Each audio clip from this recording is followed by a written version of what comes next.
A Pedro Manuel González. Pedro es abogado y trabajó con el insigne jurista Antonio García Trevijano. Pedro, un placer que estés aquí y muchas gracias por aceptar la invitación de esta casa. Gracias a vosotros, porque tampoco es muy normal que las ideas que propugnaba don Antonio, con quien me he relacionado y estoy orgulloso de ello, pues tengan acceso a los medios de comunicación, y creo que es una oportunidad excelente pues para darlas a conocer. Pues será un gusto, y además mucha gente habla del trevijanismo tal, pero mucha gente yo creo que no entiende qué es eso, o igual no existe tal cosa, ¿no? No existe. Pero sí que es verdad que gente que habéis trabajado y estudiado con Antonio García Trevijano, tenéis una posición, yo creo que es original, que es interesante, y que muchas veces yo creo que no se conoce con suficiente profundidad, y hoy es un honor tenerte aquí, así que una primera valoración. Pedro. Sí, bien. Yo en primer lugar siento no ser tan complaciente con la llamada Constitución española. Eso tampoco quita que coincida con algunas cosas de las que ha dicho Libertad sobre la actual dirigencia, por ejemplo, del Partido Comunista, que si, como diré ahora seguidamente, entiendo que el PC tuvo una labor pésima y fatal en aquel momento, porque por su culpa y por la traición de Santiago Carrillo no pudo haber una verdadera ruptura democrática en España, y pasamos de la ley a la ley, pasamos de un régimen totalitario a una oligarquía de partidos, no pasamos a una democracia.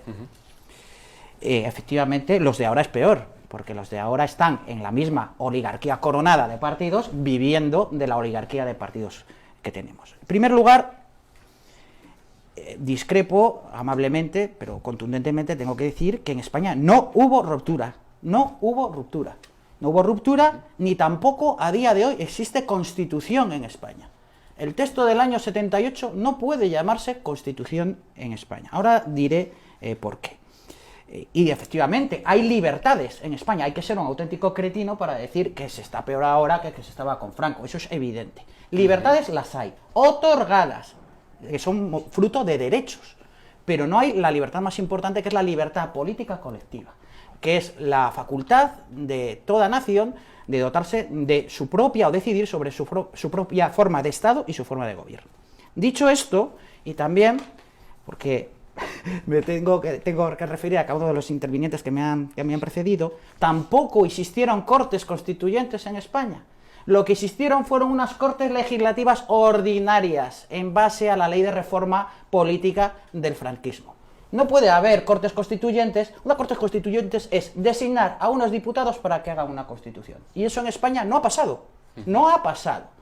La Constitución sale de unas elecciones legislativas con la ley del franquismo, mientras la redacción de la Constitución se hace en secreto entre unas cuantas personas. Eso queda de manifiesto incluso, lo conoceréis, un periodista, Pedro Altares, Cuadernos del Diálogo, y fue una filtración la que precipitó los hechos para que se supiera el contenido de la Constitución, que se estaba negociando en secreto. Hay muchos catedráticos, por ejemplo, mi catedrático de Constitucional, Pablo Lucas Verdú, hablaba de que la existencia de requisito es un requisito esencial formal, el hecho de que existan cortes constituyentes para que exista una constitución. De hecho, otros autores hablan de que funcionaron como constituyentes, pero no fueron cortes constituyentes. Eso en cuanto a la forma. Y en cuanto al fondo, tampoco hay una constitución. ¿Qué constituye una constitución? No constituye, el Estado no, el Estado existía con Franco, con la Segunda República, tampoco la nación española es anterior, haya dictadura, Estado partitocrático, lo que queramos. ¿Qué constituye una constitución? Pues la Constitución lo que hace es separar la potencia del Estado y convertirla en poderes separados en origen. Ya desde la Declaración de los Derechos del Hombre y el Ciudadano, el artículo 16, dice textualmente que donde no existe garantía de los derechos y separación de poderes, no hay Constitución. Y en España no hay Constitución, porque esa separación de poderes no existe. De hecho, existen elecciones a los partidos, que son los que de verdad ostentan el poder en España, y unas elecciones supuestamente legislativas, que ni eso, porque en realidad basta con que se presentara cada uno y luego las listas que hacen antes las hicieran después, bastaría exactamente, o que no hubiera parlamento, sentarse alrededor de una mesa y decir, yo tengo el 33, yo tengo el 25, el parlamento sobra, absolutamente. Para que existiera esa separación de poderes tiene que ser en origen, no de funciones, sino en origen. Por un lado, unas elecciones al poder legislativo y por otro lado al poder ejecutivo. Ya lo decía Montesquieu, el espíritu de la ley decía: coged un colegio de legisladores y de ahí sacar un gobierno y habréis matado la libertad política. Pedro, has puesto tantos temas encima de la mesa. Socialdemocracia, si estuviera aquí Martín Seco te diría que ojalá, efectivamente, lo ha dicho el líder, porque el 135 que tal vez sea el final de la posibilidad de la socialdemocracia. Yo cuando hablo de socialdemocracia me refiero a la proyección política de las oligarquías de partido que hay en Europa, que hay en Grecia, en España, en Portugal, en Alemania, en toda Europa, ¿no? De la misma manera que la proyección ideológica del parlamentarismo británico es el liberalismo, la proyección ideológica del estado de partidos es la socialdemocracia. Esto yo creo que está fuera de toda duda, ¿no?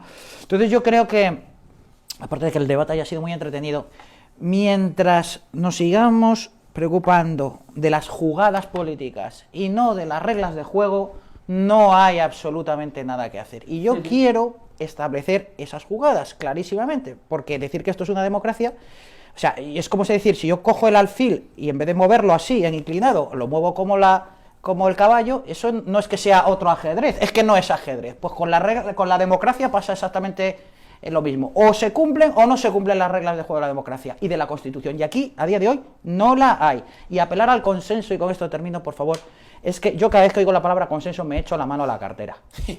Es algo, el consenso es la antipolítica, absolutamente. La traición a los ideales propios para repartirse el poder, que es lo que pasó en el año 78 en la Constitución. Y hasta que no haya un periodo de libertad constituyente en el que se pueda hacer una Constitución de verdad y dejar elegir a los ciudadanos entre la forma de Estado y de gobierno, no existirá la libertad política colectiva, que es lo que falta ahora, que hay derechos individuales otorgados, no libertad política colectiva.